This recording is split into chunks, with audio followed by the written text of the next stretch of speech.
ogromnu prednost od 2 pogotka na kraju prvog dela igre. Luis, Lućo i Banjez,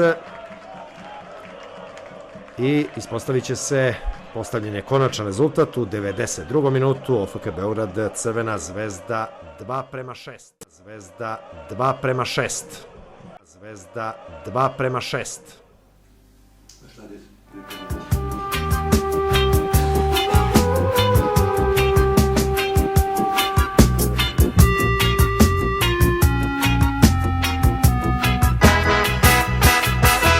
This storm is coming and it goes down.